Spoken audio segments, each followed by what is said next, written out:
Oh yes. Downshifts that give me life. Listen to this.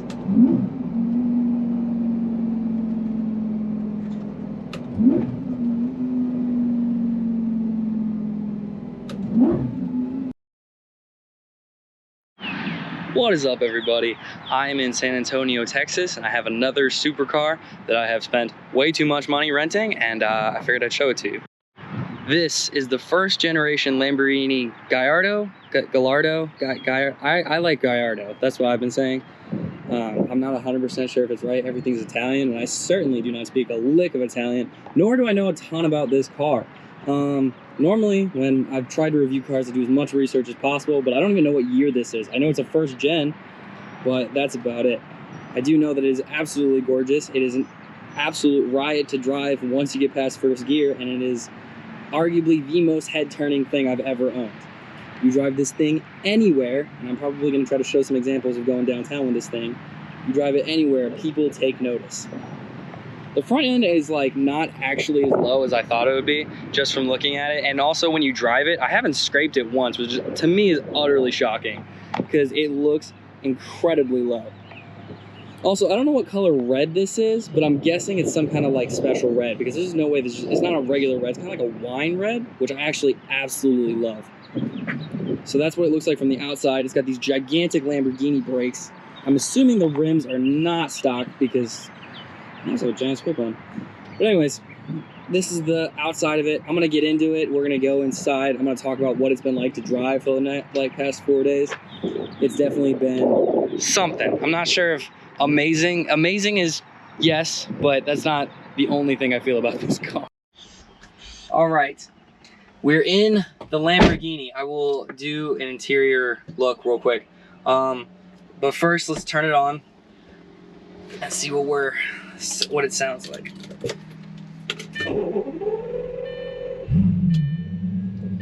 So it's not a cold start because I did just drive it, so it's not like a super like cold. It beeps a ton, and this one has a brake light warning, like the right brake light is out, but the right brake light is not out. So I personally do not know what it's talking about, if it's gonna go out soon or anything like that. I'm gonna give it one good like one of those. Sounds amazing. V10 for sure, that much I know about. It's an amazing car. But I think that what I'm gonna start doing in my videos is that I'm not a car expert, so I'm just gonna talk about like what my personal opinions, what I've seen, what I think I know. The Gallardo for sure is not one of my specialties.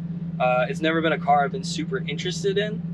Obviously when I went to the rental place and I had to bring back the Audi R8 that I had, hopefully I've posted the video for this before this one.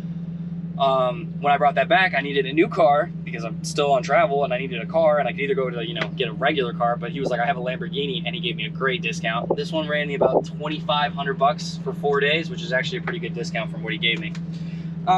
Anyways, so that's that. The biggest thing for driving on this car is it is astounding anything past first gear. First gear in this car is brutal.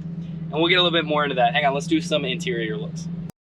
So starting off with the interior, we have this, it's got like a carbon fiber everywhere. Pretty much here in the steering, here in the doors. I don't know if you can tell, but you are very low to the ground. So getting in and out, if you are not super capable, it's not easy. All right, so this is the dashboard. Obviously it says brake warning light. This one has some really, it's like the interior, I think it looks like heat damage is what this all looks like, because it's a little worn right here. So I don't know how I feel about that, but either way, I don't think this screen is like stock. I think this is aftermarket, but I'm not 100% sure. Also, so talking about the car, you have obviously these buttons. This is the automatic button, which you basically never press, because I put it into automatic because the guy that rented it to me, he didn't warn me. You have to use the paddle shifters, which are right here on the sides. The paddle shifters are a complete necessity because this car does not shift well in automatic by itself whatsoever. And it got so bad to the point where I had, like, the first day, I'm like looking up YouTube videos like, how do you drive a first generation Gallardo? And the recommendation they all make is you put it in sport mode, which is this button right here, and I'll put it on sport, and you have to use the paddle shifters. The other thing is you cannot, and I mean cannot, go in reverse up a hill. Like, not even just like a tiny hill. Like, if your incline is anything past like that, you're going to stall the car. And it's a weird stall. It's not like stalling in a stick shift. It's just like all of a sudden it's like, nope, I'm not doing it. I'll buck maybe once, but that's about it. So the way you filter through is you filter the gears like this, and you go through and you filter them through. It's not gonna let me shift past first. And then to get out of it, which I can't do with really one hand, you do both paddle shifters. Now I'm in neutral. The reverse, so you have neutral and reverse right now. The reverse button is right here, which is super odd. I'm not gonna click it because I'm sitting on a hill and I'm gonna fall, or I'm gonna stall if I turn it on. I mean, I don't think I'll stall going backwards, but still. The seats themselves they're fairly comfortable, honestly. Like, the lower back support is not necessarily the best, but you know, it is what it is. Everyone complains that supercars you can't really see out of. Personally, I don't have any problems seeing out the back window or even the sides. Like, obviously you got a good view of the side of the car, but other than that, I really don't have any major problems with being able to see or anything like that. But the other thing I've learned about Texas is they are the best drivers I've ever dealt with. Like, I was merging, someone let me go. Someone was going fast in the left lane, they moved out of my way. Like, all that stuff has happened to me the past few days, and it's been amazing. Is it because I'm in a Lamborghini? Possibly, I do not know, but it is awesome to drive around here. All right, we're gonna go get into drive. All right, here we go. Now, I truly don't know how well you're gonna be able to see if this thing is gonna buck, especially because I'm on a hill right now. So if we give it some gas. And that one didn't buck too bad. It was okay. But it will buck when we go there. Now, the key, there it is. See that? There's a buck. But if you're going from a dead stop, it's worse. So now, I gotta put the windows up. The biggest thing about this car that I would say is that besides the way that it looks, which is utterly beautiful, the best part about this car is easily the downshifts. Like, easily the downshifts. I'm gonna have to get up to speed for you to show you, but like, the downshifts in this car give me life. Like, it revs, and it supposedly it rev matches. I don't know for sure. I don't really even know. I know what it means, but I don't know what it feels like because I've never been in a car that has. Hey, that's too loud. I don't know what it's like to be in a car that has rev matching, so I don't 100% know. Okay.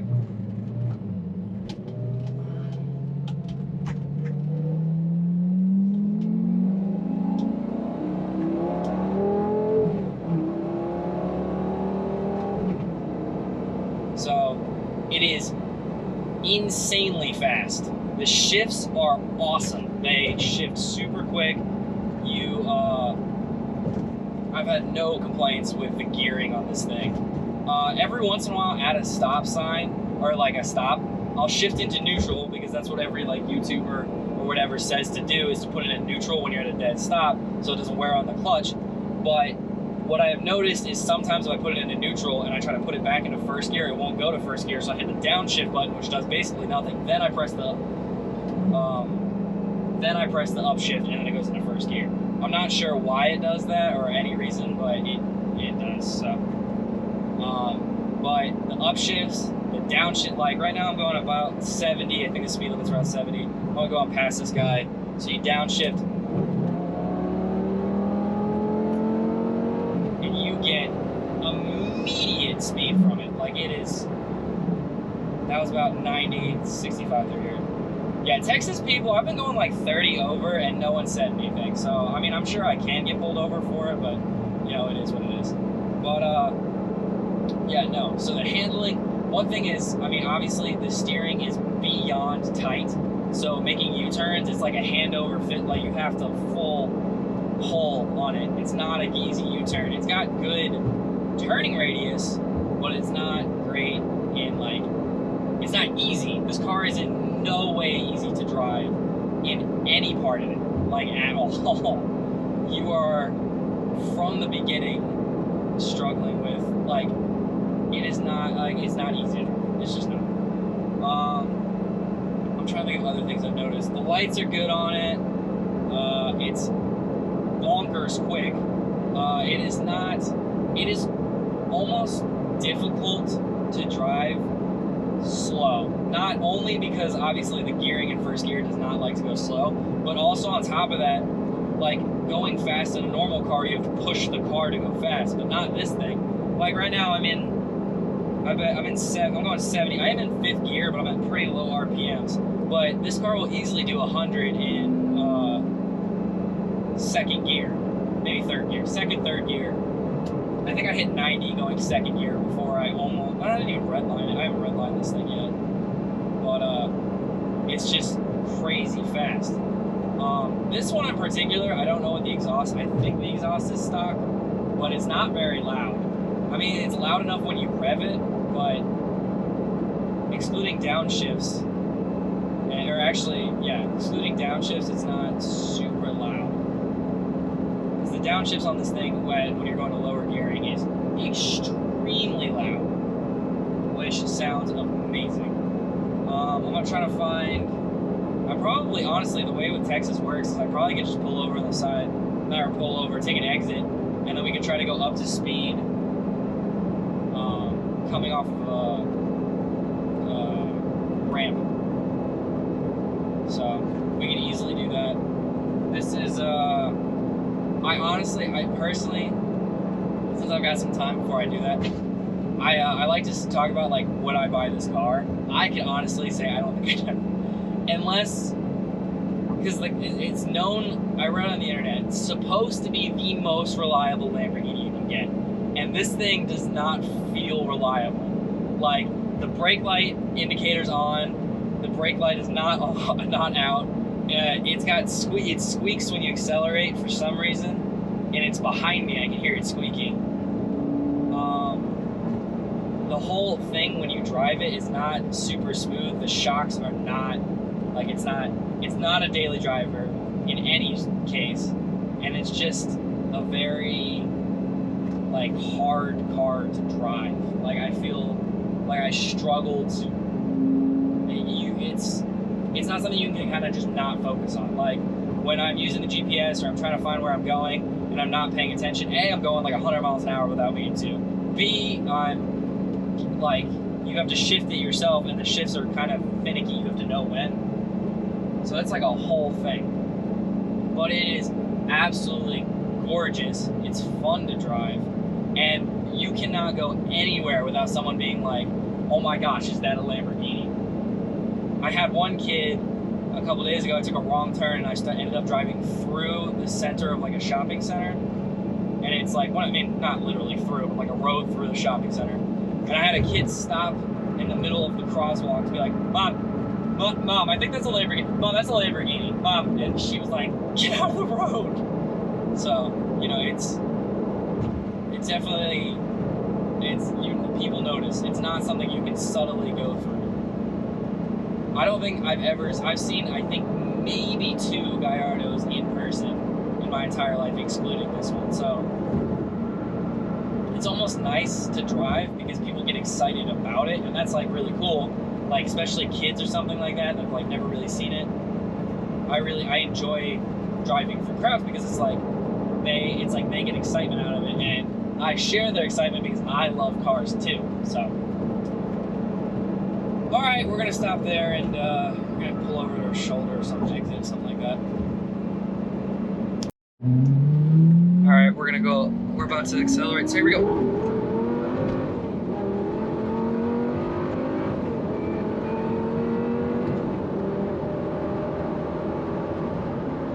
So that is the acceleration on this thing, which is absolutely bonkers and amazing to shift through.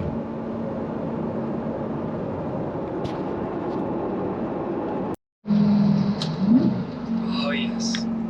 Downshifts that give me life. Listen to this.